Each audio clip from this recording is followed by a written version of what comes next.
Yo, what is going on, guys? J.Yumeko here, and today we're back with some more Rude Devil. Before crime. After days. So, last time we left off, we spent some more time just kind of running around the city.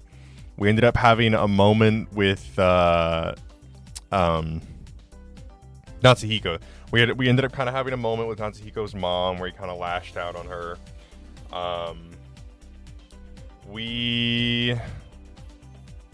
That's kind of really mainly what happened, isn't it? So we're to go check the log. Oh yeah, so we did end up sneaking into the school to talk to Anna, but she didn't open her heart up to Mashiro. So we ended up being like, oh, we can't actually trust her, so we ran away. So we basically got the explanation as to why we had that scene when we were playing as Watase where Anna was talking to Salyu and Salyu was like, we can't trust you, and ran off. So we got context to that. Pretty much played out how I kind of expected it to, as far as them approaching her as a trusted adult and all that.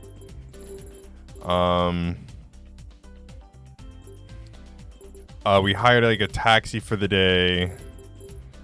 We had some flashback and reminiscing, yada yada yada. Yeah, kind of nothing too crazy. I did end up reading all the tips that I've gotten so far. Really, the most context, like one of the most relevant thing I learned from that was that there was a bit that was talking about his mom, Natsuhiko's mom. So actually, I can maybe bring that back up. Here we go. Ooh, nope. Uh-oh. Here, let me do that again. All. Okay. We're just not pulling up now. All.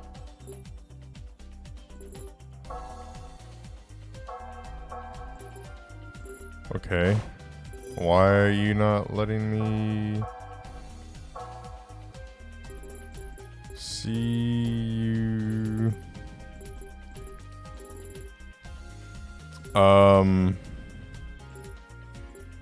Okay.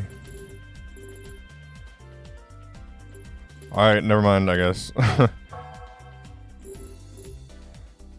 Alright, here it is. Theory of relativity. So, just this end section here.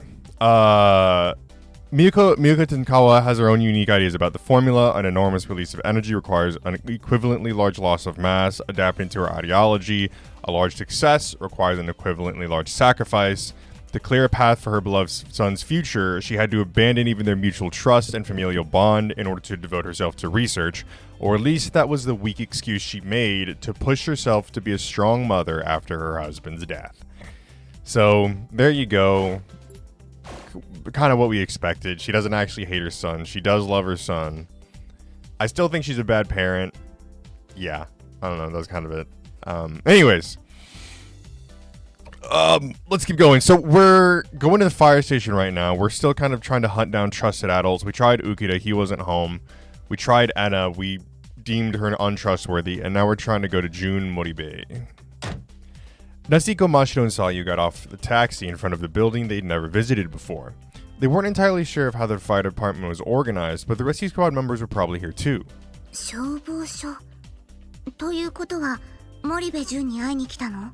そういうことだ。まあ一か八かだけどさ。純さんいてくれるといいけど。But concerning what had happened so far, they had no room for optimism. We might get the same reaction we got from the Professor Tsubakiyama, so we need to be careful. I don't know if I can pull it off or not, but I'll try using empathy too. I can't just make Mashiro do all the work. And with that thought in mind, they stepped foot onto the premises, prompting a cheerful voice to call out to them. That was easy. 夏彦くん&ましろちゃん&ルイーズちゃんじゃん。どうしたの？夏彦くん&ましろ&ルイーズちゃん。あ、こんにちは、ジュンさん。お久しぶりです。Have you heard about us being wanted fugitives by the security department? こんにちは。Oddly enough, Sayu seemed to have read the atmosphere and greeted her courteously. うんうん、いい挨拶だ。で、なーにこんなところまで。ひょっとして私に会いに来たのかな？そうなんです。マジ？実はですね、ジュンさんに相談したいことが。The kids explained the circumstances to the cheerful and casual Jun. They told her about the terrorists boiling with hatred in the city. They told her about the possibility those terrorists could conduct destructive activities in various parts of town. And at the end of their explanation, Jun asked them with a serious look on her face. それ、本当の話かい？ Yes. 冗談みたいな話ですけど、本当です。だろうね。声がガチだもん。We are serious, very serious. As Jun made a bitter face, Mashiro asked her again. ジュンさん、信じてくれるんですか？いや、あんたたちの話だけだったら正直信じてなかったんだけどね。ちょっと私としても気になることがあったもんだからさ。どういう意味？いやね、最近私たち出場が多すぎるんだよ。事故の数自体が不自然なくらい増えてる気がするんだよね。ジュンさんはそれらの事故や事件もテロの一環だと？全く考えもしなかったけど、君らの話聞いてそう思うようになった。職場の雰囲気も最近ピリピリしてるし、みんなもなんとなく変だとは思ってるんじゃないかな。なるほど。As he listened to Jun's answer, Natsuhiko concentrated with all his mind. First, he searched for Jun's characteristic brain waveform and quickly identified it. Jun's a Type 8, huh? That was the waveform associated with idealists and challengers.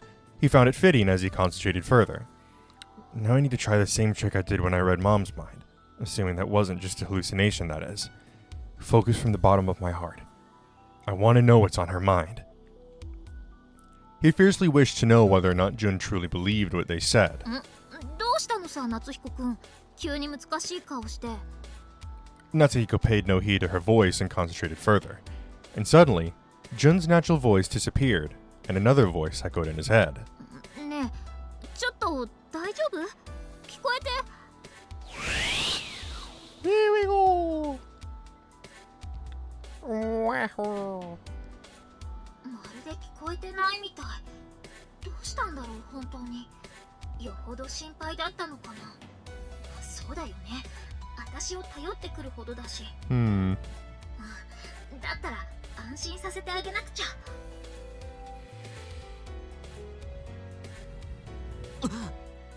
Natsuhiko gasped.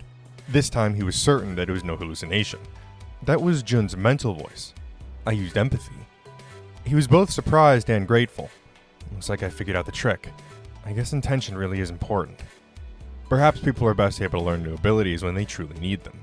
Furthermore, Jun's innermost thoughts were full of concern for the three of them. Natsuhiko took a big breath of relief. 大丈夫です。なんかジュンさんが信じてくれたことで気が抜けちゃって。気弱いね。そんなこっちゃダメだよ。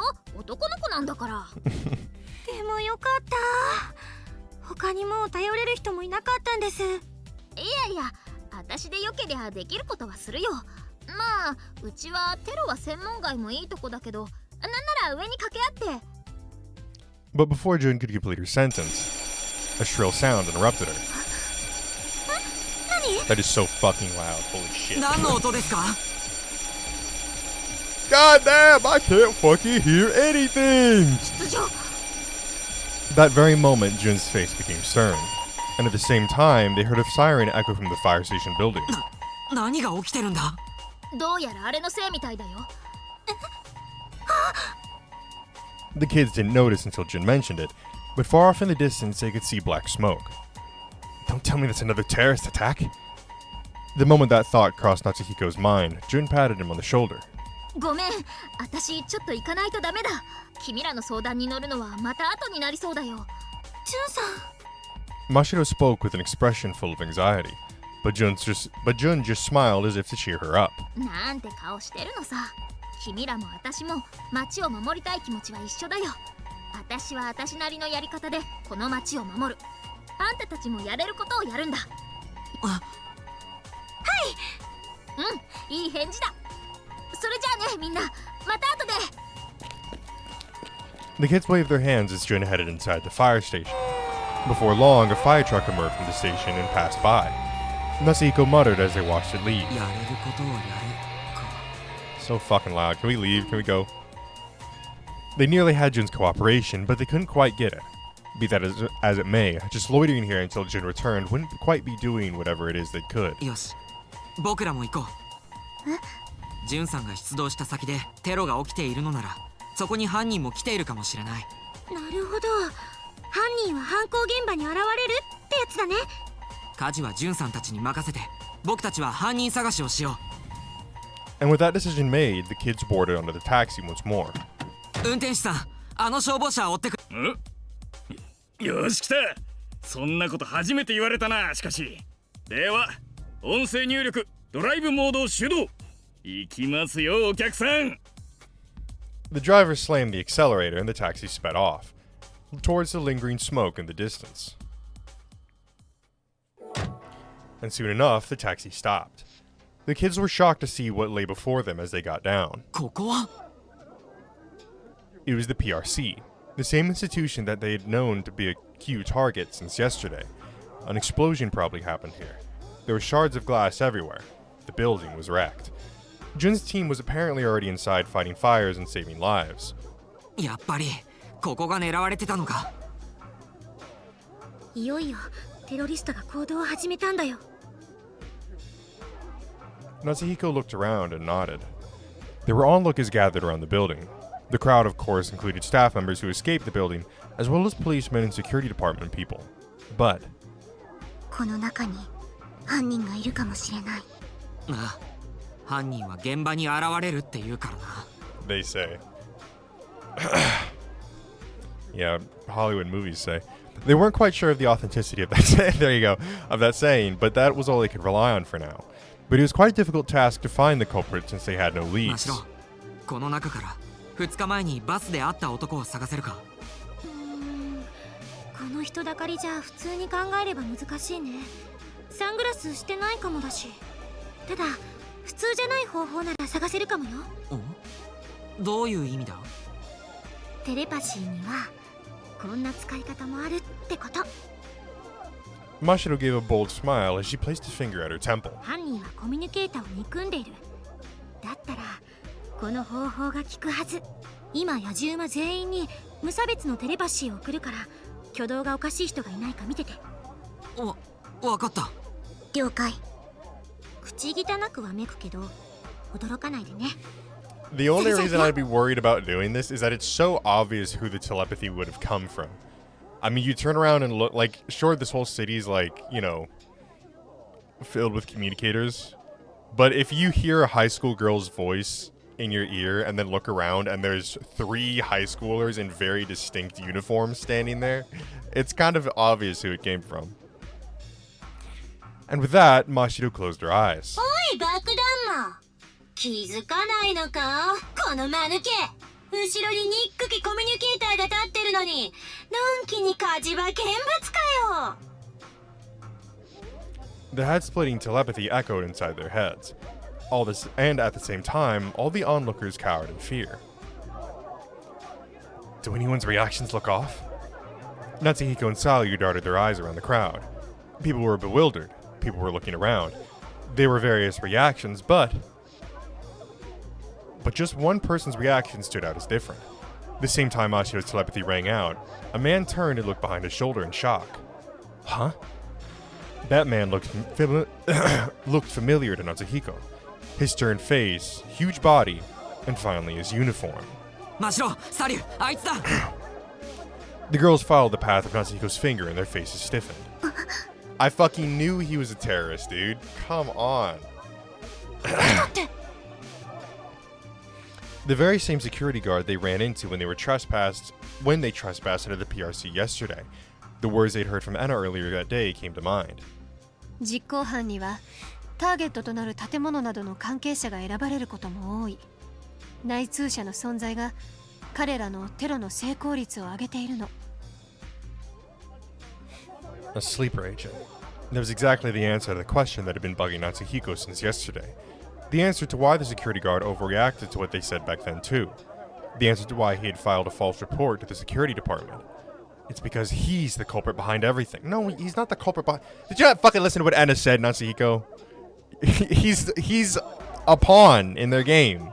He's not the culprit behind everything. Jesus, fuck. The moment he made that realization, he heard the onlookers start a commotion. なんだ今のテレパシー。まあ爆弾魔がどうとか言ってたな。 That's when Mashiro sent in more telepathy. 警官保安課の皆さん、爆弾魔はそこにいる警備員風の男ですよ。そいつすっごい危険人物ですから、野獣馬の方々は気をつけてくださいね。 Imagine we false like this guy is just like not even involved in this at all. Like he just happened to look behind him. He had a mosquito fly past his ear and he looked behind. The commotion grew even louder. The security guard in question became quite uncomfortable and tried to slip his way out of the crowd of onlookers. 分かってる。次は私が動く番。 He's about to get suplexed again. And with that, Salyu slipped into the crowd and chased after the security guard. マシロは危ないから来るなよ。 Natsuhiko warned Mashiro as he chased after Salyu. And once the security guard slipped out of the crowd, Salyu let out a battle cry and lunged at him, dragging him into an alley.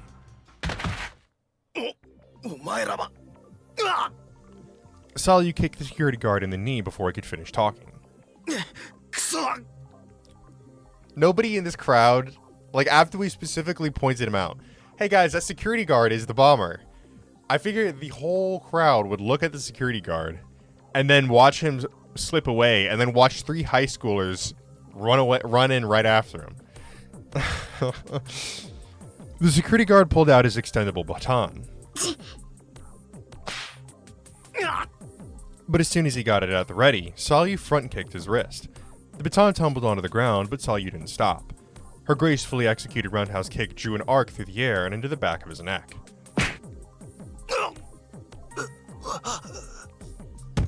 The security guard muttered and moaned and collapsed to the ground. He tried to get up, but his knee gave out and he couldn't stand. 抵抗はやめるべき。あなたに勝ち目はない。 Resistance is futile. よせサリュ、あまりやりすぎるな。 Natsuhiko rushed up next to Salyu and tried to be the voice of reason. He stood between Salyu and the security guard and interrogated the man. お前、ヒューだな。 The security guard didn't answer. His facial expression merely moved ever so slightly. There's no doubt about it. He's a terrorist. Natsuhiko continued with conviction. あんたのせいで僕らは保安課に追われる身になっちまった。僕らの身の潔白を証明するためにも保安課に引き渡して洗いざらい喋ってもらうからな。 The security guard's face warped. He staggered up to his feet. There's no point trying to escape with a pitiful limp like that. The security department's swarming all over the place. The moment he thought that, Mashiro's voice echoed in the alley. そうだよ。あんたたちの悪事はここまでだからね。バカマシロ、来るなって言っただろ。 He turned around and shouted at Mashiro, which created just a moment's opening. The security guard pulled a small knife out of his pocket. 夏彦危ない。 The sound of Salyu's voice left Natsuhiko breathless. The security guard readied himself and stabbed the knife into his own stomach.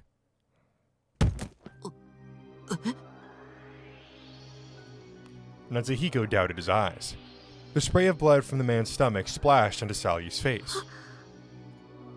Time seemed to stop for a moment. But that was, of course, just an illusion. Mashiro's scream snapped Natsuhiko and Salyu back to their senses. 刺した？ どうして？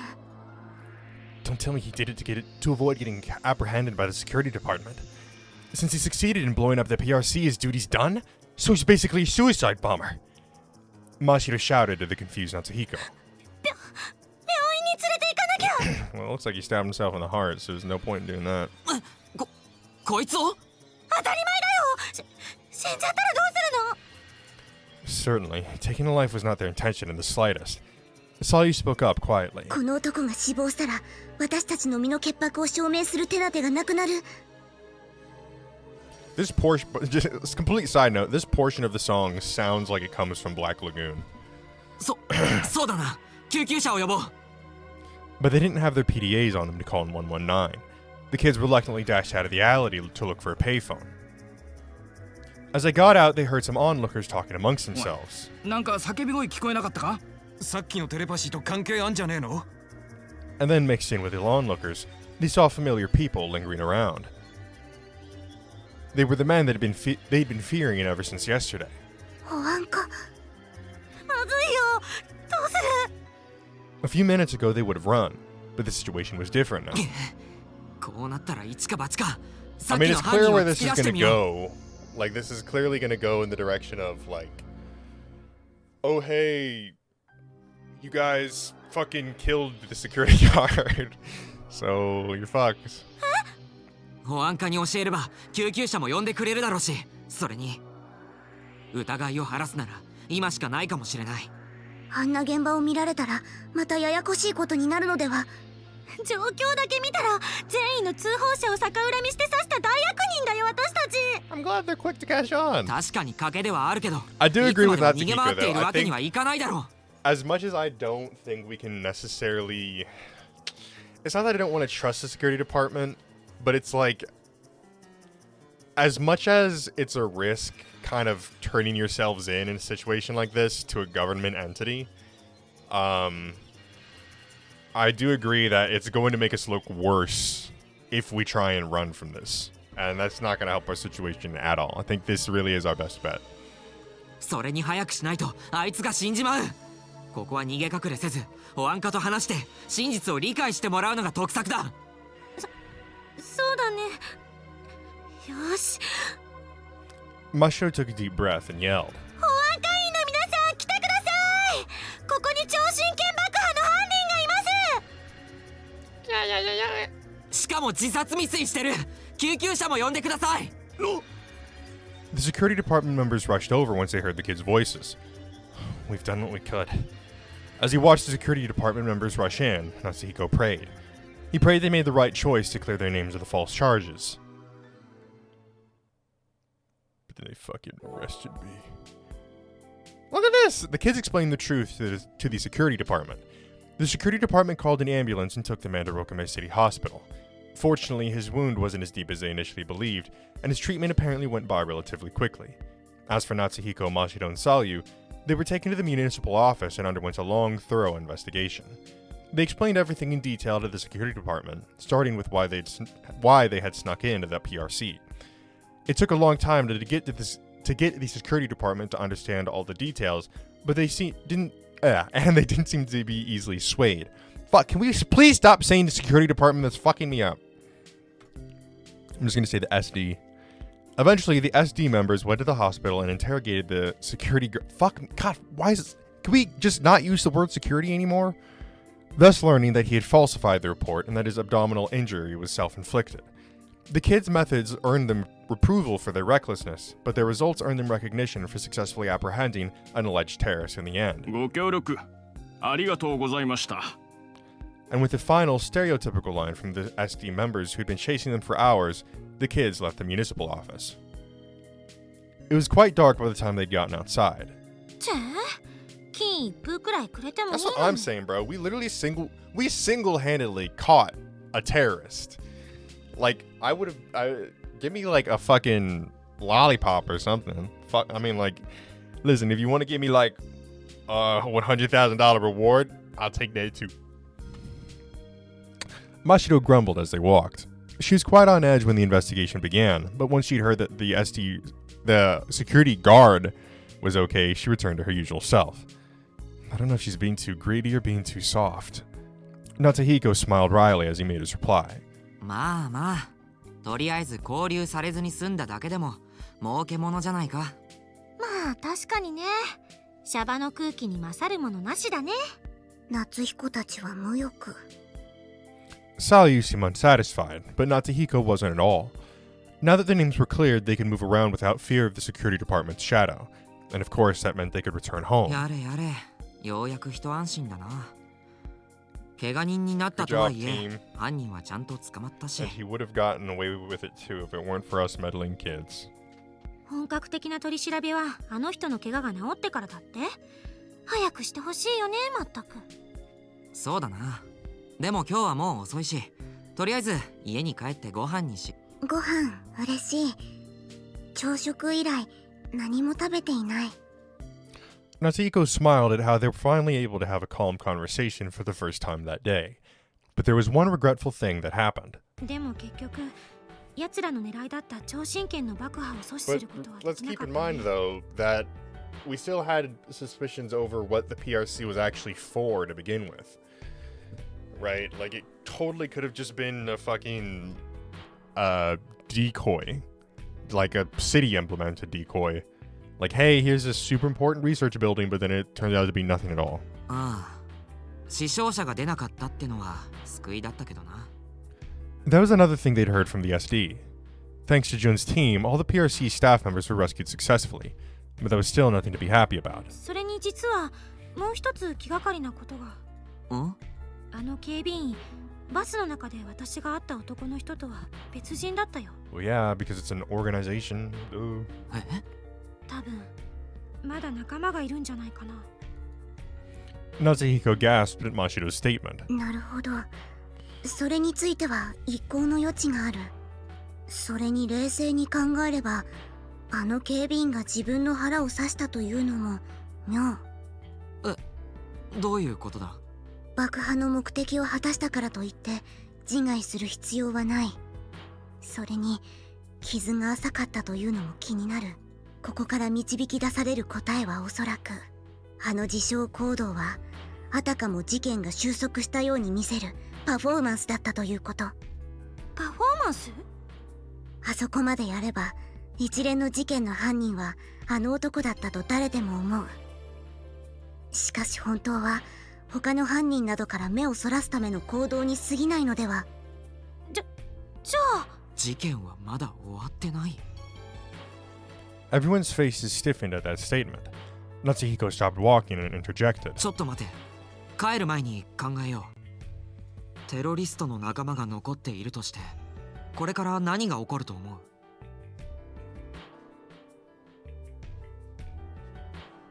Sorry, I had to grab some chapstick. テロの続行？でも、あと狙われるって言ったら。 What other targets are there? There's 1,000 other targets. There's our school, there's Labo, there's just really anywhere in this important or significant in the city. 怪文書が送られてきた BC 関連施設か。しかしそれらの施設には保安会による警戒がなされていると聞いた。そもそも怪文書は超心理学研究所を爆破するための陽動だもの。その送付先を狙うのは本末転倒。Yeah, so then the next logical step would be, okay, if the places that received questionable literature were diversions, then we need to be focusing on the BC related facilities that didn't receive questionable literature. じゃあ、奴らはこれから何を？ Oh shit, fuck. Natsuhiko got the feeling they were missing something important. He thought about what that missing something could be. Arson? They wouldn't have had to make such an elaborate diversion to do that. I thought that all the diversions were set up for the PRC bombing, but was that not the case? Did they have a target besides the PRC? Natsuhiko's train of thought led him to that point before something flashed in the back of his mind. He then realized exactly what it was that they were missing. なあ、真白。お前がバスの中で会った男は、この町の歴史を終わらせるって言ってたんだよな。そうだけど。でも、超神拳を爆破したところで、この町の歴史が終わることにはならないよな。というか、超神拳の爆破が、それ自体何かの陽動だとしたら。Mashiro's face froze at that suggestion. ちょっと待って。超神拳より大きな施設が狙われてるってこと？ああ。それもこの町を象徴するような。そしてコミュニケーターへの憎悪を晴らせるような。でもそんな施設どこにあるの？超神拳はこの町最大の BC 研究施設なんだよ。まさか学校とか？いや、学校では一度爆弾騒ぎが起きたから。The moment Natsuhiko began to speak, 私なら Sally finally broke her silence with a side utterance. 私ならあれを狙う。 Sully pointed at the map posted at the bus stop. On the other end of her fingertip was an illustration of the hexagonal building, Labo. ラボ？サリュー、あれは BC 関連施設じゃないぞ。原子力研究所だ。わかってる。でもあそこには確か原子炉があるはず。 The moment he heard reactor, Natsuhiko was suddenly struck by an unpleasant feeling. それがテロリストはコミュニケーターを憎み、この町の歴史を終わらせるようなテロを起こそうとしているのでしょ？その言葉の真意が町全体を破壊し、コミュニケーターを滅ぼすということだとしたら。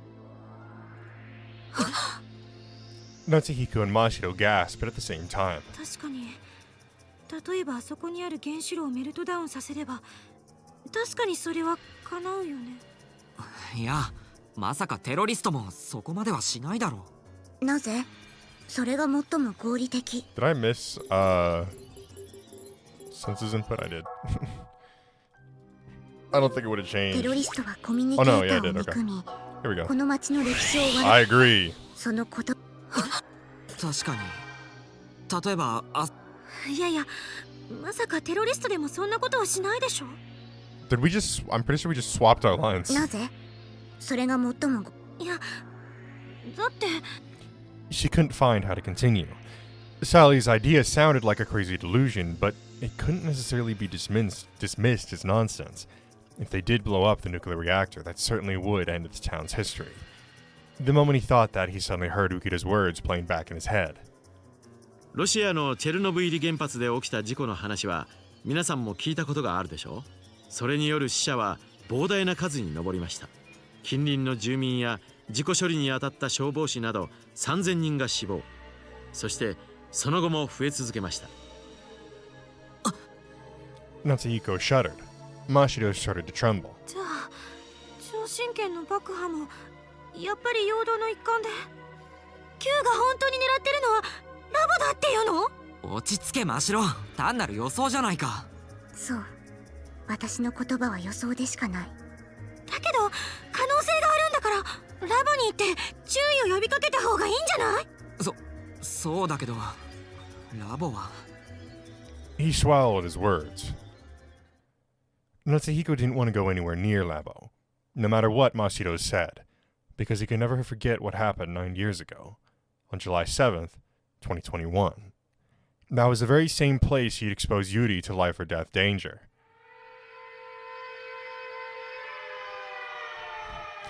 Burned into Natsuhiko's memory was fire. That day, Natsuhiko and Yuri snuck into Labo to see the professor. But a fire broke out, and the kids were trapped in the facility. The fire alarm echoed. Yuri kept sobbing, and the broadcast voice kept repeating. 緊急事態につき、セキュリティを封鎖モードに移行。施設内の全ゲートを閉鎖。The gate shut in front of them and wouldn't open. くそ、なんで開かないんだよ。どうしよう、光。怖いよ。泣くなってユーリ、僕が何とかするから。 Tears welled up in Natsuhiko's eyes. Tears of fear. Tears of pain from slamming the gate with his fists. Eventually, Yuri's coughing started to grow weak. If we stay here, Yuri's gonna die. Natsuhiko carried Yuri's body and slowly started to walk. The smoke stung his eyes. He began to tear up. His breathing grew rough. His head hurt. And still he aimlessly wandered, searching for a route to survival.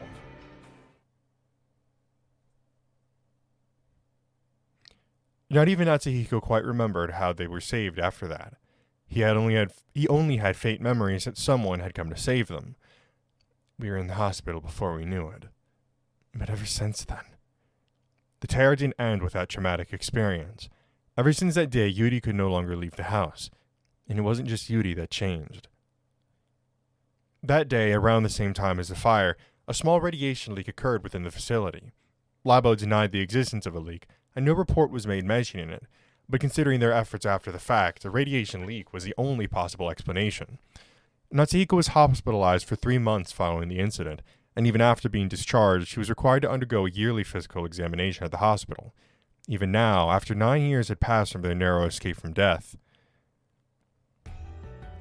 everything changed after that day. But now Natsuhiko displayed essentially no symptoms of radiation exposure. His body was almost perfectly healthy.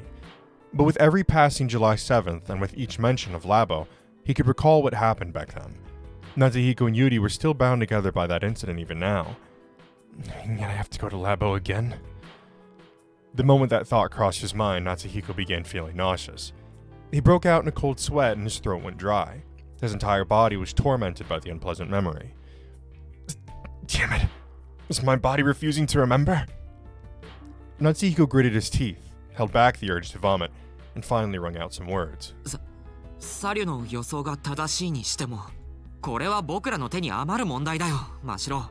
そんな夏彦は心配じゃないの？心配だよ。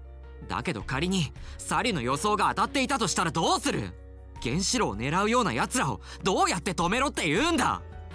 でも、じゃあどうするの？まずはラボの関係者に連絡して。As soon as Natsuhiko began to talk, he heard a familiar voice from behind them. ん？夏彦くんじゃないか。あ、Look at that! いらっしゃい、いらっしゃい. Natsuhiko gasped and looked at the owner of the voice. A car was parked at the shoulder of the road, and Ukita had come out of the driver's seat. 浮田のおじさん。どうしたんだい？こんなとこで騒いで。Ukita questioned the kids with a curious look on his face. Suddenly, Natsuhiko remembered Mr. Ukita's accident. どうしておじさん、事故なんか。さあね。ADS がシステムエラーでも起こしたんじゃないか？でも ADS の故障なんてめったに起きないでしょ？ He didn't think too deeply about the cause of the accident at the time. What if it wasn't an accident? What if Q targeted Mr. Ukita since he's with Labo? Terrified, Natsuhiko rushed up to Ukita. おじさん、聞いてください。実はこんな。Natsuhiko and Mashiro explained Salyu's conjecture. Ukita probably didn't know who Salyu was, so they explained her story as well. And after they had finished hearing everything, Ukita spoke with a grim look on his face. うちが Q に狙われてる？大事じゃないか。おじさんも Q を知ってるんですね。僕の趣味はパソコンだ。当然ネットだってやるし、それで小耳には挟んでいた。まさか無関係な自分の職場が狙われるなんて思いもしなかったがね。His phrasing sounded a little cynical, but he appeared to have believed the kid's word. Natsuhiko sighed in relief as he continued the explanation. さっき一人、そのテロリストを捕まえました。捕まえたって？君たちがかい？はい。でもそいつも陽動要員だったかもしれないんですよ。ならまだ安心はできないな。しかし我がラボはこの町で一番警備が厳しい。テロリストが狙おうと狙うまいとね。Well, you know, it's interesting. So, this is kind of steering in the direction now of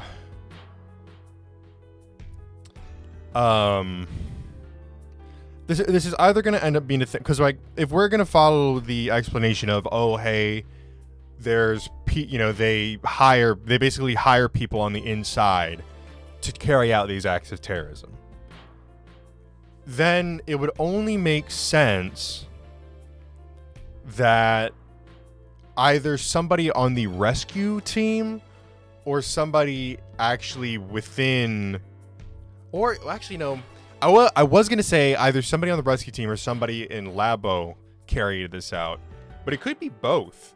It could very well be that somebody in Labo set off the alarm or caused the quote-unquote nuclear meltdown, which we know isn't real. And then there was also people that had infiltrated the rescue squad that would have basically been sent down there to either steal documents or just kind of kill any remaining survivors, right? But then, of course, depending on how much Q knows, it's very well that they could know that there's not actually any kind of nuclear reactor down there, which is why they stayed down there so willingly and are running around killing any remaining survivors they come across. So that could be something. あの警備が簡単に破れるとは思えないよ。それでも警戒するに越したことはない。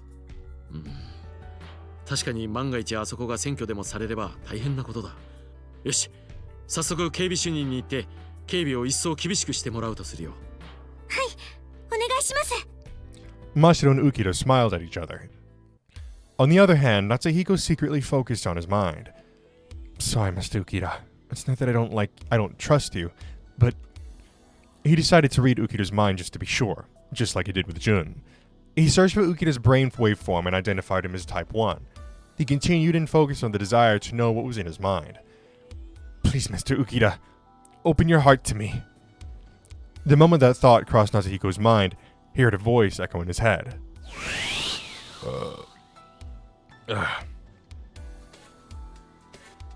この子たちまで巻き込むわけにはいかない。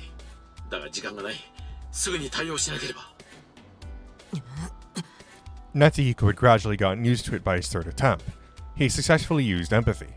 And above all else, Ukita was thankfully opening his heart to them.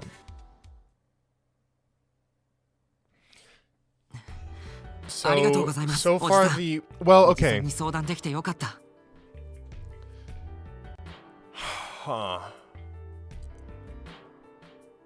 Real quick, a little interjection. So obviously we know that it's Natsuhiko that's talking to Watase, right? I find it interesting though because Natsuhiko would have had to have been using both empathy and telepathy on Watase. Both which would have been like long form. Or long distance. Because there were times when Natsuhiko would read our minds or basically would react to how we were feeling or what we were thinking. And he would, verbally respond to that via telepathy. So it must have been that he was beforehand, as we were thinking whatever thought we were having or speaking whatever we were saying, he would have been using empathy on us. So, which would obviously tell me that Watase must have had his heart open to them. Or just in general open to people. Right? Which that maybe that had something to do with the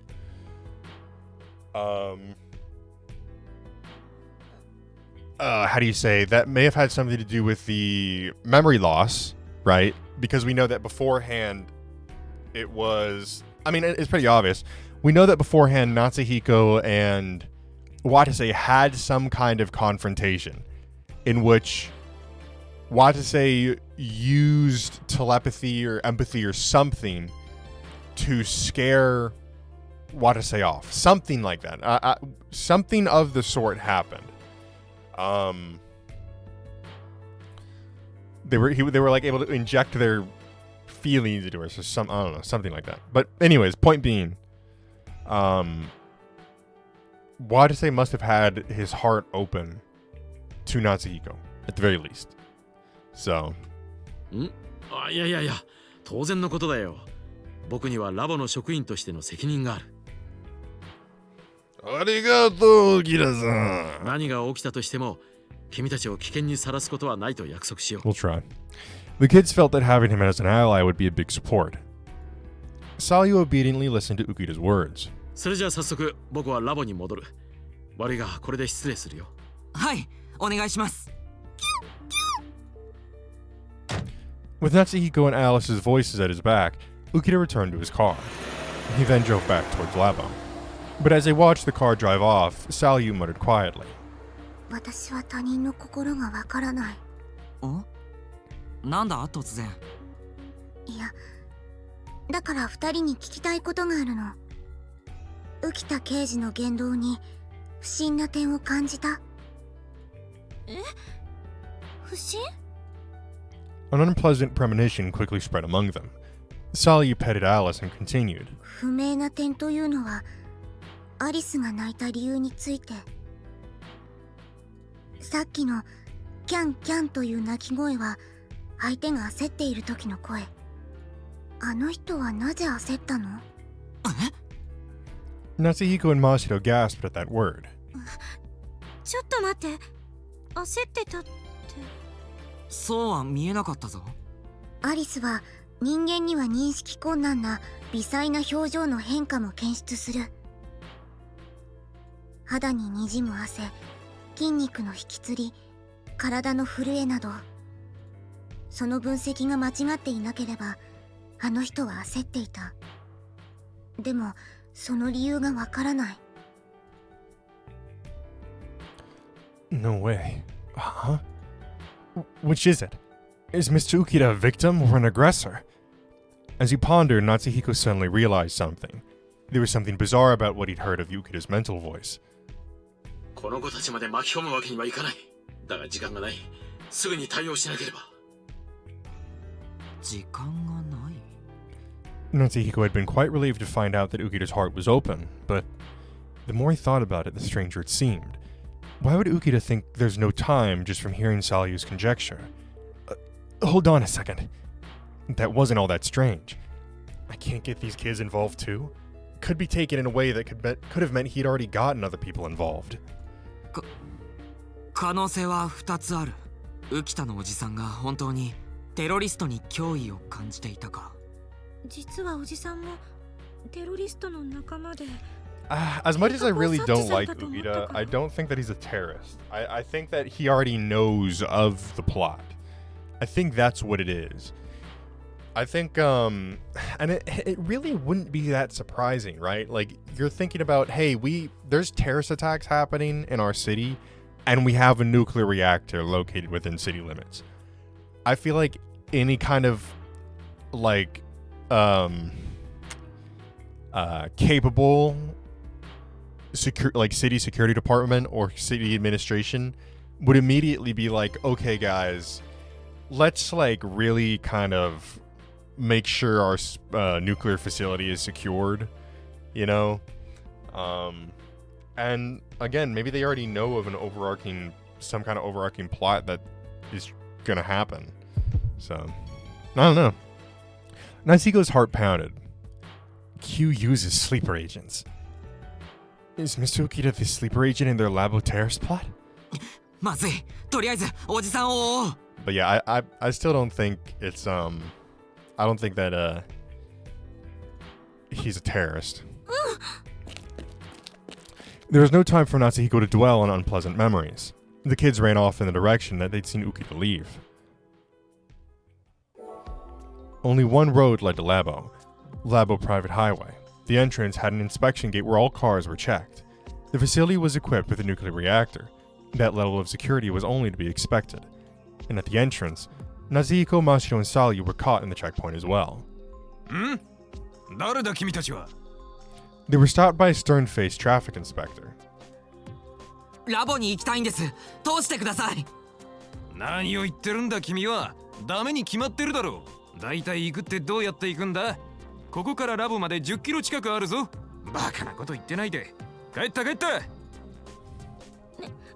も私たちここに勤めている天川博士の知り合いなんですけど。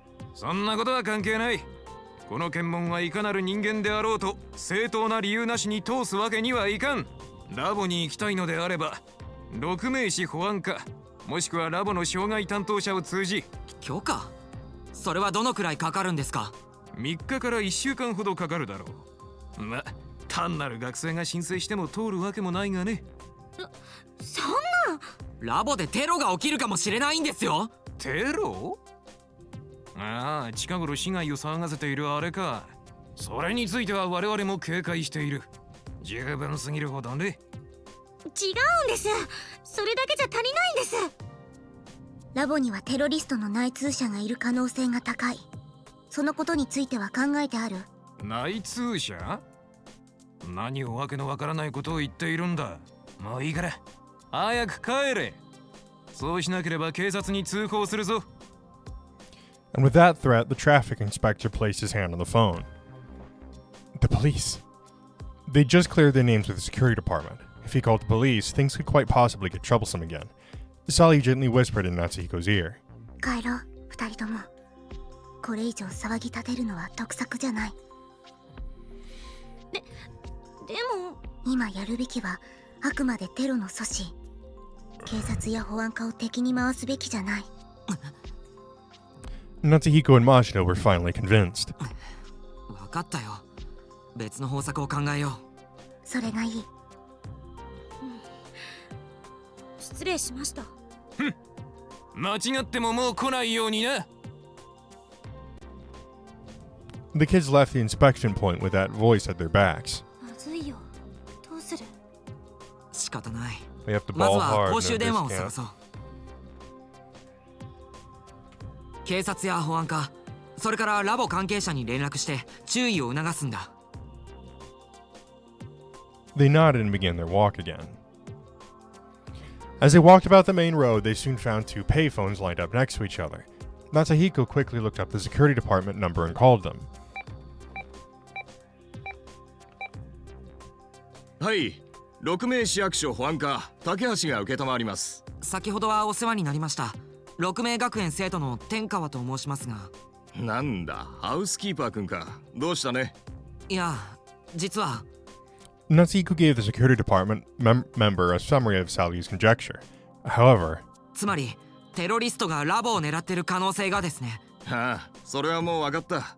ご協力ありがとう。 the voice on the other side of the phone had no hint of seriousness. ラボの方には注意を促しておくから安心してくれ。いや、それだけじゃ不十分な気が。警備を強化するとかできないんですか？しかし、そのために他の各施設の警備を。Fuck. それも We わ can't かるん exactly ですけど。 the そこを security なん of と the か。 felonies. うちも可能性だけじゃ動けないんだよ。それこそ怪文書でも届いていればいいんだが。ともかく市内の警戒態勢を強化しておくよ。わかりました。じゃあお願いします。 Natsuhiko drooped his shoulders and hung up. どうだった？一応話は聞いてくれたけど、そっちは？ While Natsuhiko was calling the security department, Mashita was contacting the police. But she just looked dejected and shook her head. ダメだよ全然。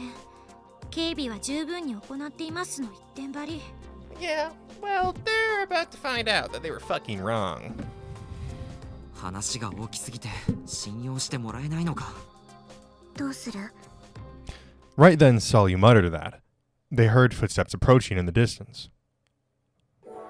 Natsuhiko gasped and looked back. There was a single man walking on the other side of the street. He was covering his face with a jacket hood and sunglasses even though it was nighttime. 真白、サリュ、あの男。 Mashito and Sayu looked at the man after Natsuhiko whispered to them. The man was tall, and they could tell he was quite muscular even through his jacket.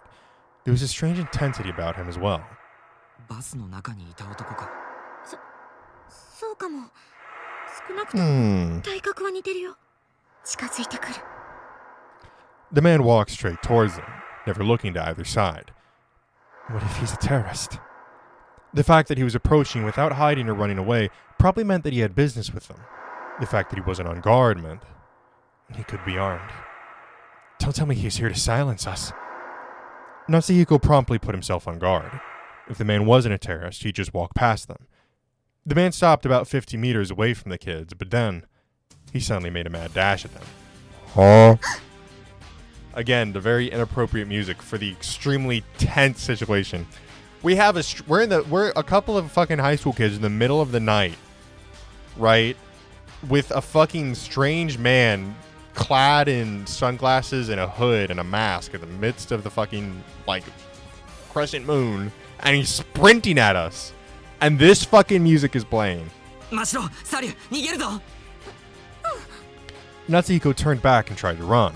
But on the other side of the road was just a single straight path continuing on forever. There was not a distance he could run while taking Mashito with him. こっちだ、脇道に入れ。 In a daze, Natsuhiko dragged Mashito and Sally onto the side of the road. They ran down the unpaved road. They could tell the man was following them. They made a desperate run for their life into the darkness with nary a streetlight. Soon enough, Natsuhiko realized something. This street was familiar. This path leads to... That's right. It should lead to the ruined factory. He didn't know if taking refuge in those ruins would be a blessing or a curse. But he knew that if they kept running, their chances of escaping were low. 二人ともこっちだ。 Natsuhiko shouted and rushed into the ruined factory. This is where we beat the shit out of him with metal pipes and crowbars. They tried to catch their breath as quietly as they could, and with steady steps, they hid underneath cover. As they held their breath, they heard Mashiro using telepathy. ここで隠れてれば大丈夫かな。 Natsuhiko and Salyu answered her in a whisper. わからない。このままこの廃工場に気づかず通り過ぎてくれれば。楽観はできない。もし奴が来たら先手を打って奇襲する。 Mashiro quietly gasped at those words. 奇襲？あんな大きな男の人を？相手が格闘技術を持っていなければ問題ない。また格闘技術や武器を持っていたとしても不意をつけばなんとかなる。大丈夫なのか？大丈夫。相手が一人だったらだけど。 Then what if he's not alone? As soon as that thought crossed his mind, he heard footsteps outside the factory. Natsuhiko shrunk down and held his breath. The footsteps slowly came into the factory. The number of footsteps revealed that he was alone. 相手は一人でなんとかなる。 Salyu silently nodded. 私たちも手伝った方がいい。 Salyu silently shook her head. 一人でやれるの？ Salyu nodded and smiled, as if to tell Mashiro to relax. The footsteps drew closer. So close they could almost feel the man's breath. Salyu slowly calculated her timing and jumped out of her cover. Salyu's shadow danced in the darkness. They could hear the man gasp. Salyu moved faster than the man could ready himself and landed a roundhouse kick solidly on his head. Watch it be Watase. Watch it be Watase. The man silently fell to the floor. やった！すごい！さすがサリュー！ I already fucking know it. Salyu looked away as if embarrassed by Natsuhiko and Mashiro's praise. それよりこの男何者だろう。状況から察するにテロリストっぽいけど。気絶から覚めるのを待って聞いてみる？いや、それは危険な気がする。マシロ、エンパシーでこの男の心を読めるか？どうだろう。気絶した人の心なんて読んだことないから。でもちょっとやってみるよ。なあ、僕も試してみよう。 Natsuhiko and Mashiro put their fingers to their brows. They concentrated their consciousness on the fainted man and focused deeply on the desire to read his mind. Tell me, who are you? Are you really a terrorist? He focused on that question with all his heart, all his mind. He deepened his concentration and eventually his five senses faded. We're about to hear Watase's voice. Yes, the sensation. I've activated empathy. The moment he made that realization, his lost senses were replaced with the sound of a bizarre voice.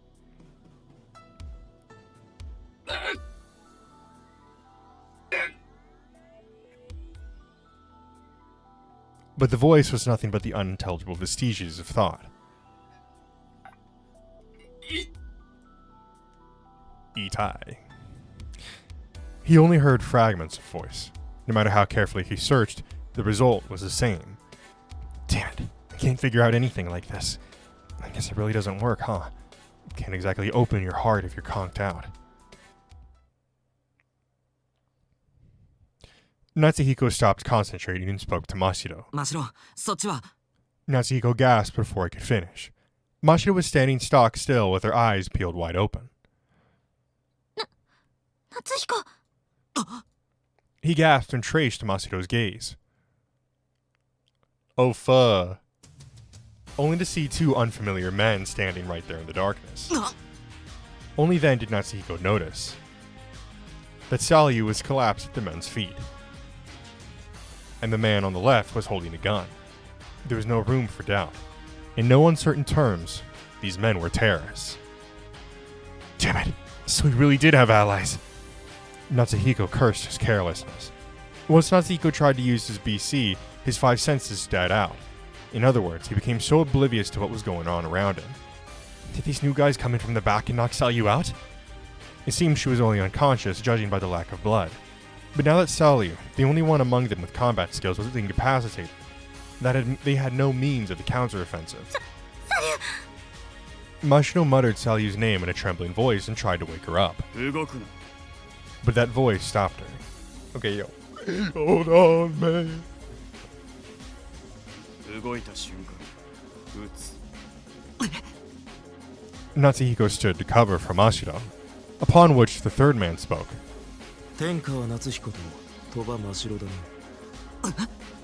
どうして僕らの名前を。調べさせてもらったよ。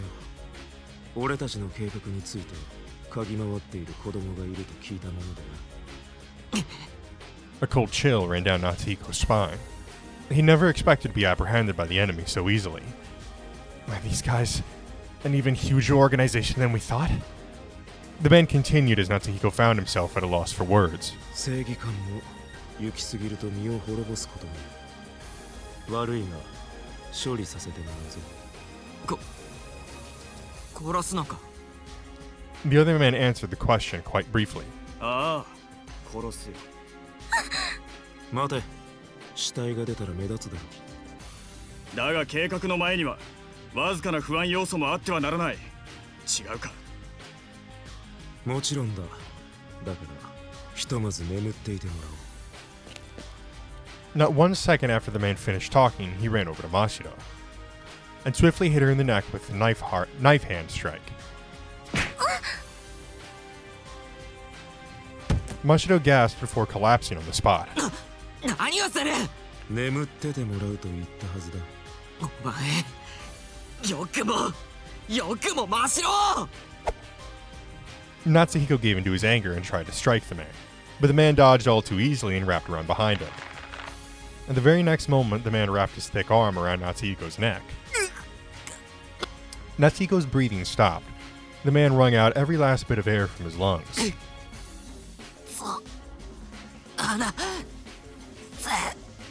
But all the strength in Natsuhiko's body was not enough to make the man budge one bit. The grip in the man's arm was enough to show Natsuhiko the hopeless difference in strength between them. His consciousness started to fade into the distance. Damn it! Is this where it ends? There was nothing more that Natsuhiko could do. As soon as he understood the extent of his own powerlessness, fury burst up from inside him. At the very least, let me at least know what exactly these guys are plotting. He screamed from the depths of his mind not to let things end this way. A torrent of rage surged from inside Natsuhiko.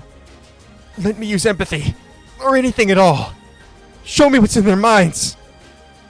As that thought crossed his mind, Natsuhiko's vision blacked out.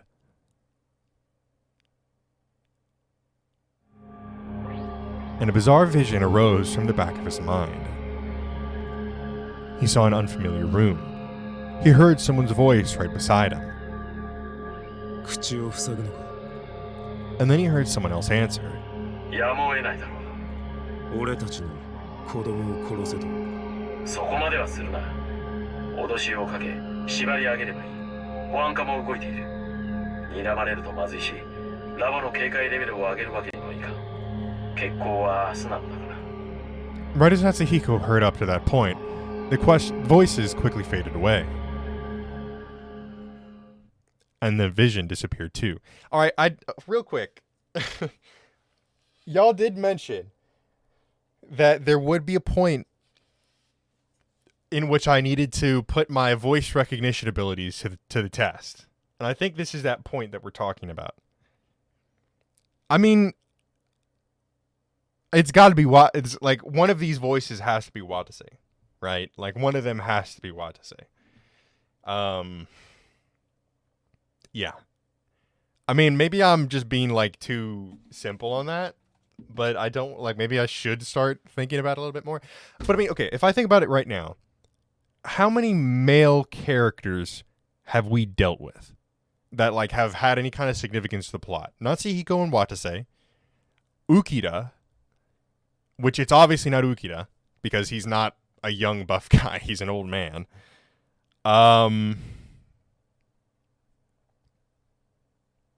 Yeah, that's pretty much it. Because Watase and Ukida were the only men in that previous survivor group. And now these guys. And then, yeah, Natsuhiko doesn't have any male friends. He's kind of a loser. So it has to be Watase. That one of these voices has to be him. I mean, and it would make sense. All these guys are super buff motherfuckers with combat training that are like tall and burly, which is pretty much how Watase is described. So, and the vision disappeared too. But at the very least, we know that they're not trying to kill us. Well, okay, a couple things with this. Obviously, we have literally just not only looked into somebody's mind, we've read their past.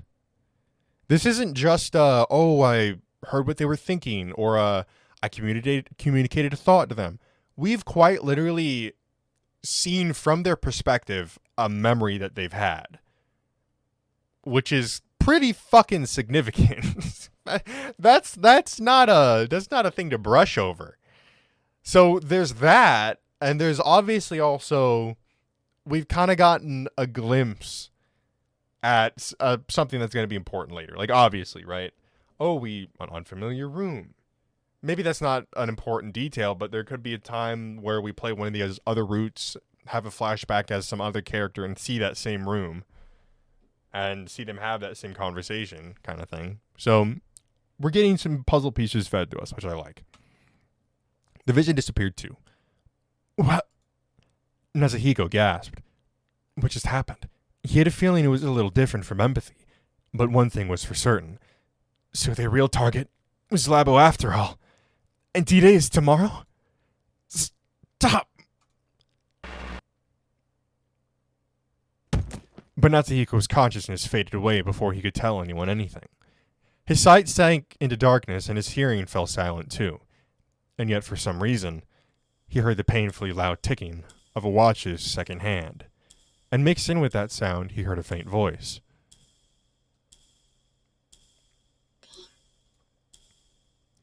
It was Yudi's voice. Yudi? She sounded somewhat sad.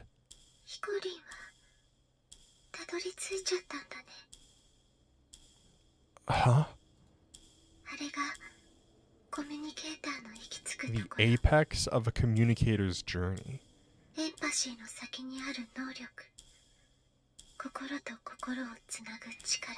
So we've ascended beyond the communicator sphere.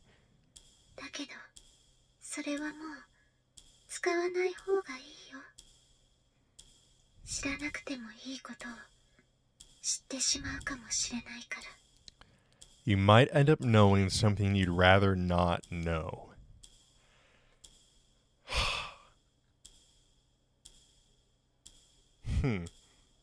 What, that Yudi's actually dead? Just saying. That fuck, god damn it, Yudi, can you be any more vaguely ominous? What the fuck is it with you? No way. Like hell there's something I'd rather not know. Natsuhiko shouted voicelessly. I learned what their goal was. Our conjecture was right. So we have to do something. But by the time he made that realization, it was too late. Natsuhiko's consciousness was blanking out. A short silence passed, and then Yuri seemed just a little bit happy.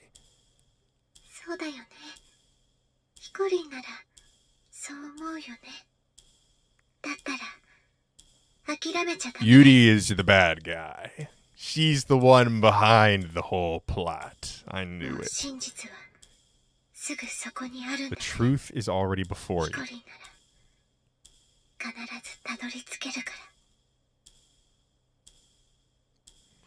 Sayonara, Yuri. That voice faded into the distance. Eventually, even the sound of the watch the second hand faded out and ceased. And what the fuck was that? We're back. Natsuhiko had a detailed recollection of what happened yesterday. He remembered the day he'd learned the truth, confronted the enemy, and suffered defeat. And today, the gate closed in front of them, sending Natsuhiko into a crisis alongside Yuri and Mashiro. But even so, like hell I'm gonna give up. He had that conviction. Yuri stood beside him and whispered softly into his ear.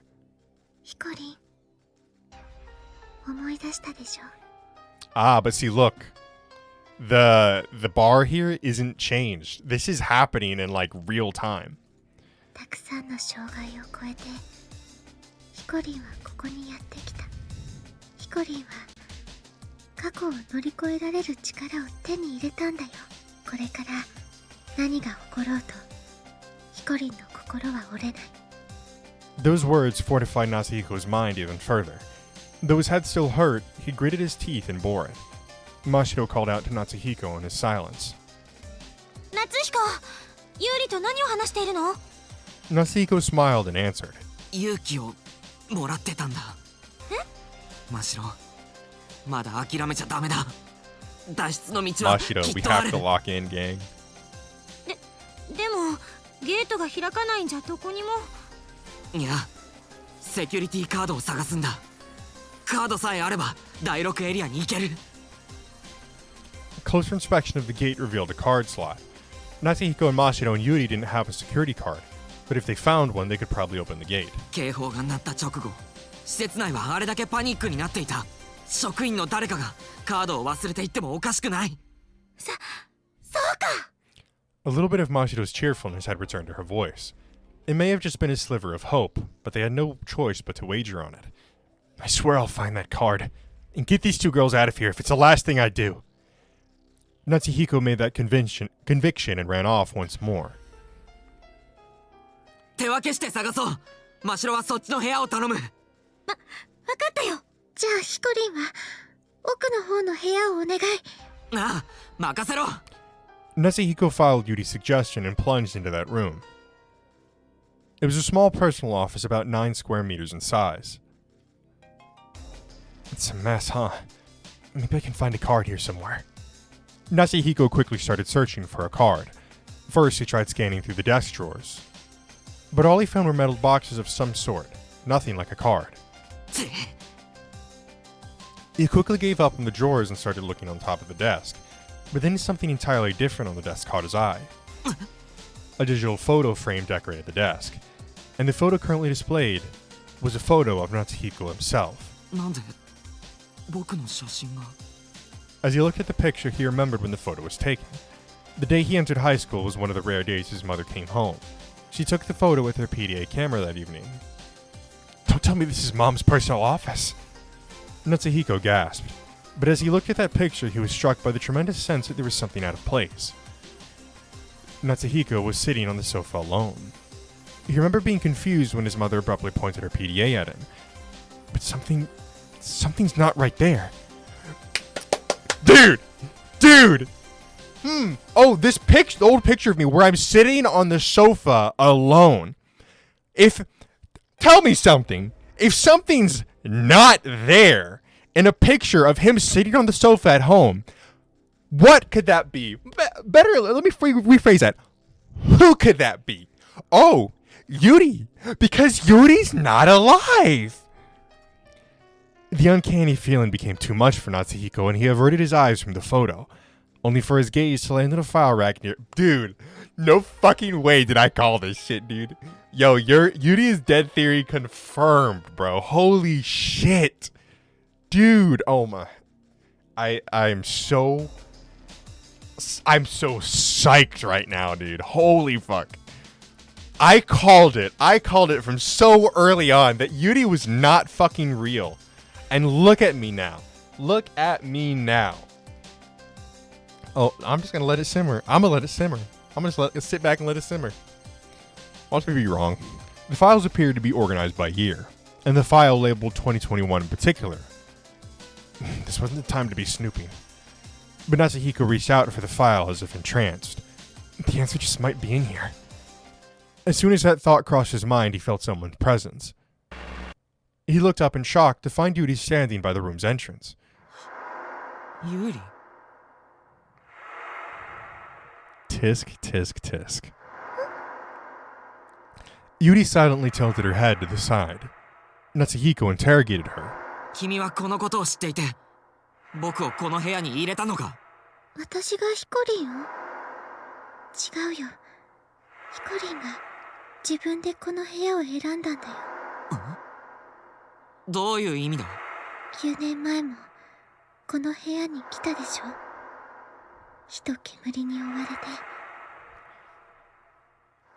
It just clicked. Earlier she said, if you keep using it, you'll find out a truth that you may not want to know or that you may not like. What other truth could there be besides Yuri having died here?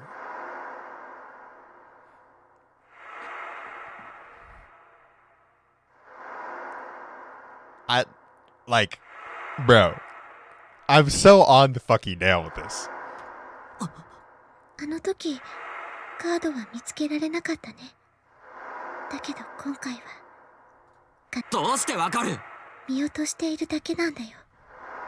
ヒコリンはすでにカードのありかを知ってるはずだよ。 Yuri looked at Natsuhiko as she spoke. それを探してマシロンと一緒に逃げて。真っ白とってユーリはどうするんだ？私は一緒に行けないの。どうして？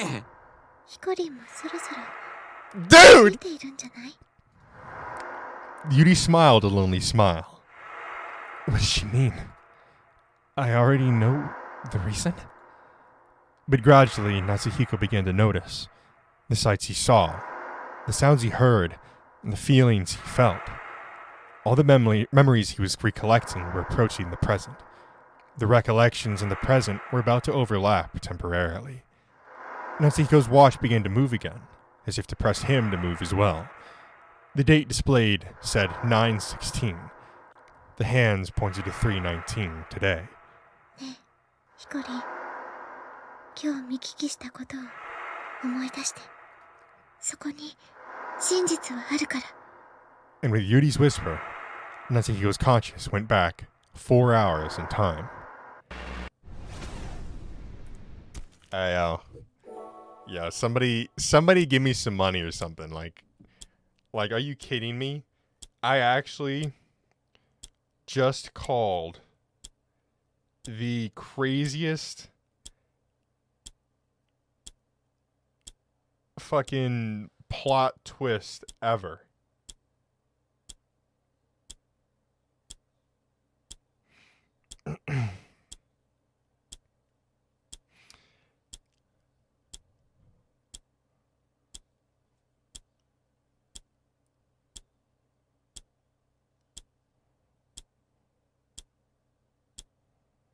Oh, let me respond to this text.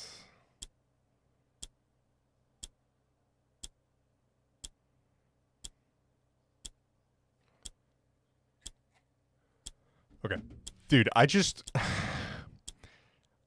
Listen, I'm not a smart guy. But I'm gonna wave this flag so fucking proudly for as long as I continue to live. In the starless darkness, Natsuhiko found himself on the ground. The sound of a watch echoed faintly nearby. Natsuhiko awoke to that sound. Kokodoko. He was still in the ruined factory. Well, yeah, because the terrorists weren't ordered to kill us, just to threaten us and tie us up so that they could scare us off and then have time to carry out their plan.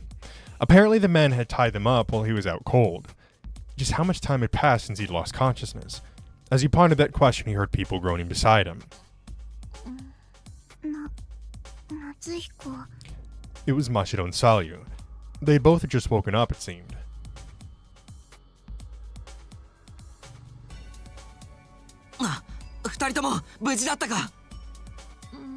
I'm not even gonna say anything about this fucking image that's in front of me right now. どこも痛くないし。でも身動きは取れない模様。Natsuhiko finally noticed. His hands and feet were bound by stiff rope, and on closer inspection, Natsuhiko and Salyu were bound the same way. あ、何これ。私たちを逃がさないためだと思う。No matter how much strength he put into his arms and legs, the rope wouldn't budge. Damn it. We need to free ourselves and stop these guys. As if in response to Natsuhiko's impatience, a strained cry echoed out from the darkness. アリス、スは壊されなかったんだね。よかった。アリス、こっちへ。 Alice ran over to Sally as if in response to her voice. 待て、アリスって自立歩行ができるのか？簡易的な機能だけどできる。口頭で命令して歩かせることや順路データを入力することも。なるほど。それならサリュー、アリスに何かこの縄を切るものを取ってきてもらえないか？ああ、その手があったか。 After looking around, they spotted some glass shards scattered on the ground beneath the window. ではアリス、以下命令。15メートル直進後、そこにある破片を拾い、現座標に回帰。 Alice responded confidently and headed to the window. She spent a moment there looking for the object Sally commanded her to find, and eventually she came back with a shard of glass in her mouth. やったー、でかしたアリス。 Natsuhiko twisted himself around to take the glass shard from Alice. ちょっと待ってろ。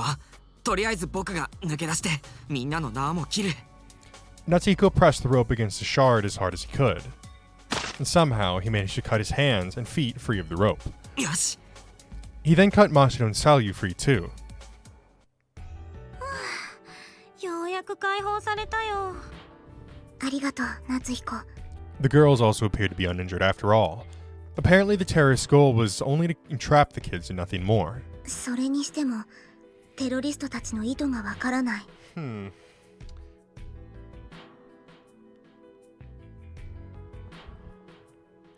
It's interesting. I do agree, because this is supposedly a group. Okay, a couple of things. We have this group called Q, which is supposedly anti-communicator. They've supposedly broken into this town to try and carry out this act. But then when it comes to, oh, you're telling me to kill kids? No, just tie them up and, threaten them a bit. They're not trying to kill us. I figure if your intention was to kill us, if your group supposedly went through the effort of burning down a hospital with people inside, then I kind of figure, oh, okay, they are for sure going to kill these kids. But no, they specifically were told not to. Not only did they question it, whoever got the call did they question it, but they also were told directly by their superior, no, don't kill them, just rough them up a bit. Right? That's it. Not even that, just tie them up and threaten them. That's literally all they told them to do. So,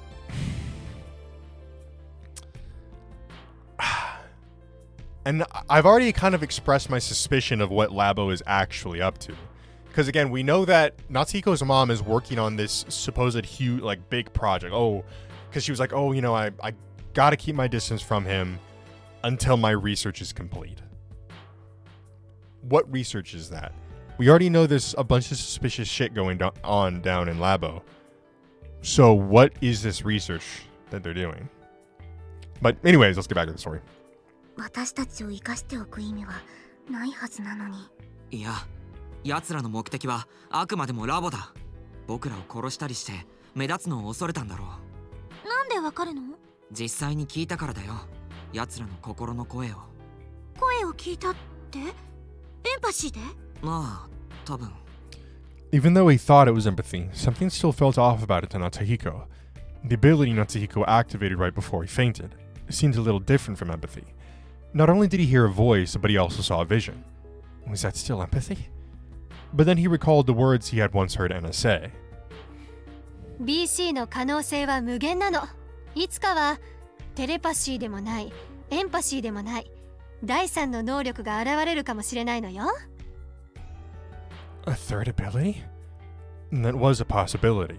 Natsuhiko's BC ability was rapidly growing these last few days.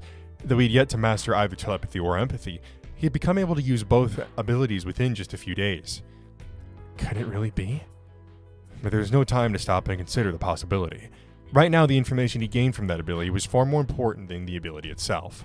とにかく、奴らの心の声によると、ラボが狙われているのは本当らしい。しかも、決行は今日だ。今日？じゃあすぐ止めなきゃ。でもどうすれば警察などに通報しても昨日と同じ結果になりかねない。確かに。 Even if they explained everything to the security department and police, it seemed highly unlikely that they'd make it in time. Natsuhiko silently pondered. Should we go directly to Labo and tip them off there? But that would be too dangerous. There was a high possibility that Q had a sleeper agent there. They could very well wind up caught in the terrorist attack themselves. They would almost certainly get themselves killed. Excuse me. In that case, shouldn't we run for it as soon as possible? He could bring Mashiro and Salyu straight home so that they could take Yuri out of the city. This seemed to be the most proper course of action to him. It would be a different story if it were just him, but there's no way he'd expose the girls to danger. However, but then I'd be abandoning all the people in town. Is it okay to ignore all the people we don't know? He always had. That was what Natsuhiko's life had taught him. He didn't care about the fires, the accidents, or the violent events he saw on the news on TV. They had nothing to do with him at all. They weren't important. Pretty much the only people important to him were himself, Yuri, and perhaps Mashiro and Salyu too. And that's what he'd always thought. But in the back of his mind, he thought about all the people in town who had nothing to do with him at all. The classmates he had associated with at a distance. The childhood friends who had left him after learning he was a communicator. And Anna, who would not open her heart to them. Damn it. Why does that all even matter? If the nuclear reactor melts down, everyone will die, won't they? This town will become uninhabitable, won't it? Which means that the obvious choice of action is to prioritize our own escape, isn't it? But right then, suddenly, the memories of various statements Natsuhiko had heard recently came echoing back into his mind. それじゃあヒコリン後悔するかもしれないよ。私は私なりのやり方でこの町を守る。あんたたちもやれることをやるんだ。そうして過去を乗り越えてヒコリンならできるはずだから。Also, quick side note on Anna. Maybe the reason that she didn't open her hearts up to us wasn't because she didn't trust us or didn't believe us. But, I mean, she's a non-BC user at a BC school. And she clearly knows a lot about BC. I mean, that seems to be her targeted, like, research department. So it would make sense why she would know that, well, hey, BC users or empathy users are able to get to you if you open up your hearts to them. So I'm just going to kind of train myself basically so that you can really never see into my heart, right? Like you can never read my mind. I mean, that would make sense to me. If I'm working at a school like that and my whole life revolves around the research of telepathy and empathy and BC usage and abilities, it would only make sense that I would to some degree commit myself to learning how to be somewhat immune to all that, especially as a non-BC user. So there was a little tip thing that I read where it was like, basically you have M particles that BC users take advantage of to like read via W particles or whatever.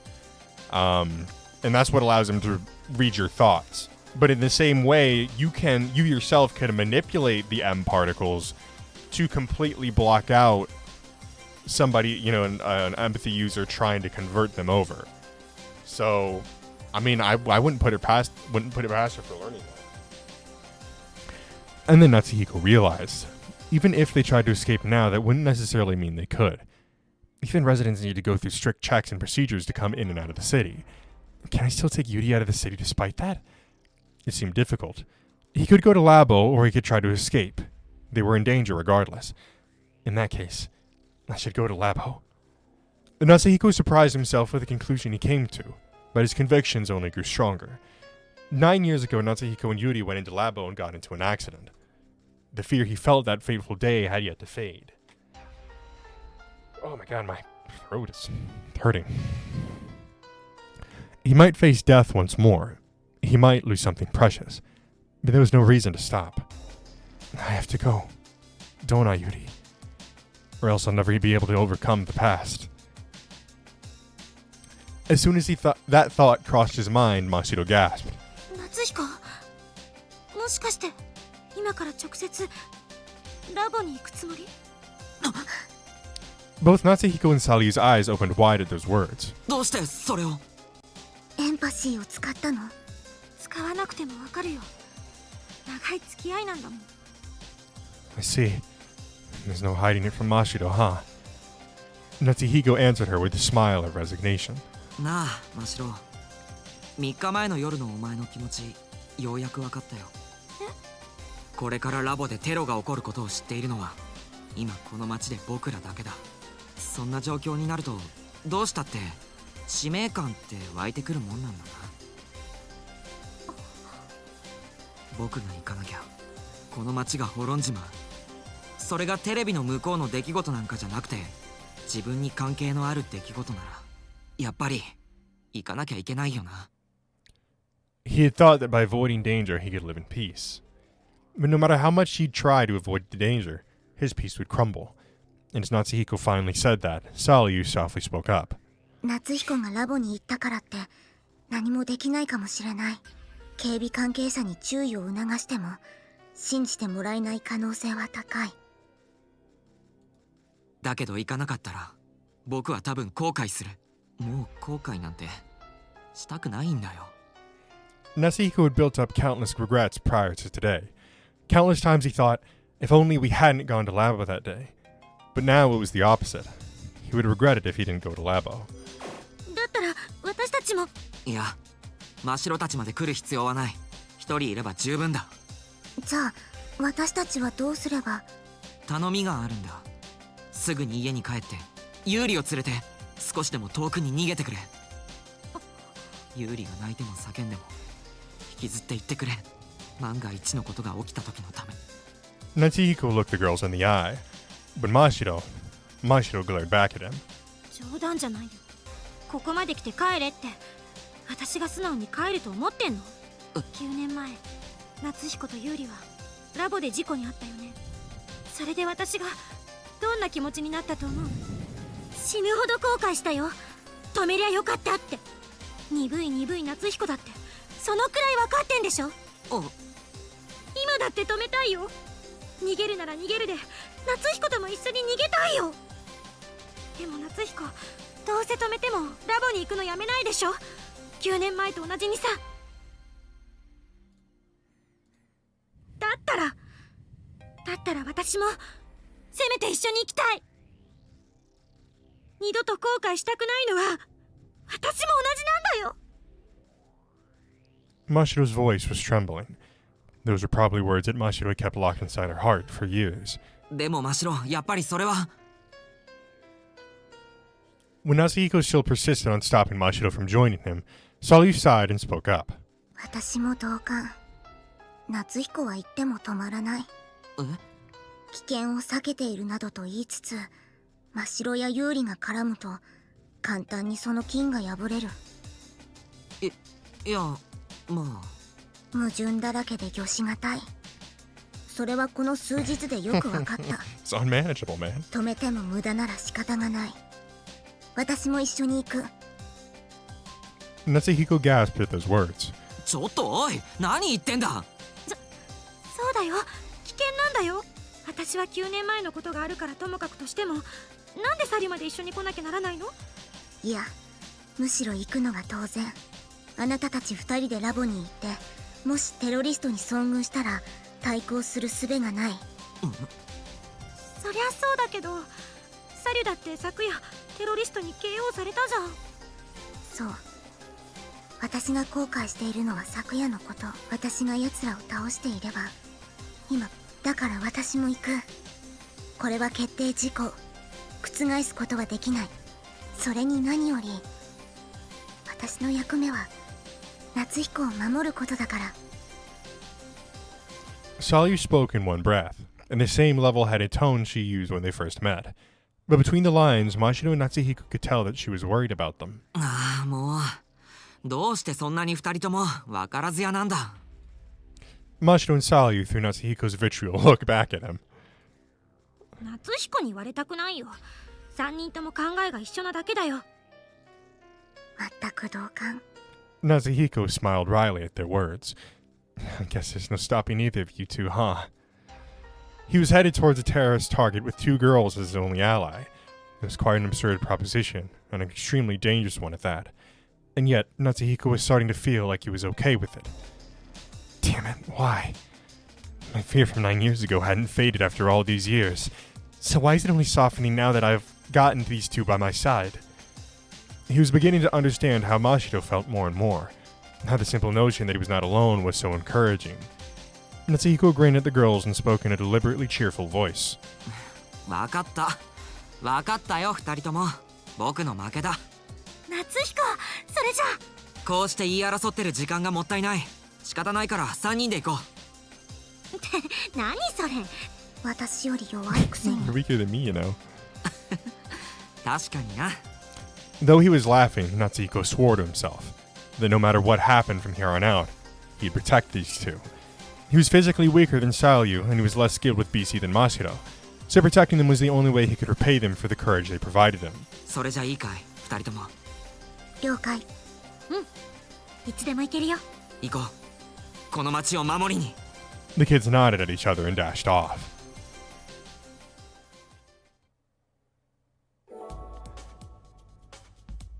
Okay. This is going to be a little bit of an early ending on this. We'll go ahead and save. I have a couple reasons for ending it here. Okay. So I have a couple reasons for ending it here. For one, is just like, with the time that I have left to record, I would much rather end it at this really ideal stopping point. And then next episode, for sure, I'm going to actually sit down and like finish out this whole route, which I don't imagine there's really too much left anyway. So it might even be one of those episodes where like in 30 minutes we finish the route and then we start the next route. But anyways, I do want to kind of be able to dedicate at least, I don't want to have this cut off right before the end. This is just an ideal point. Also, my voice is like, I'm straining my voice right now. So yeah, I think I've pretty much just throughout this episode talked about the points that I wanted to talk about in terms of just kind of working through the extra puzzles that we've been puzzle pieces that we've been given, and also to congratulate myself once more on my absolutely impeccable detective abilities in discovering that Yuri indeed died in that accident 9 years ago. I fucking guarantee it. Because think about it. The first time that we meet Yuri as Watase is when she's trapped in a little like desk cupboard thing, getting, and about to die. And then she's constantly just disappearing, having these weird, freaky, creepy moments with Watase. And then really one of the last times that we see her, or at least the time that we see her quote unquote dead, we find her body, crushed beneath rubble in the back of the stairwell, right?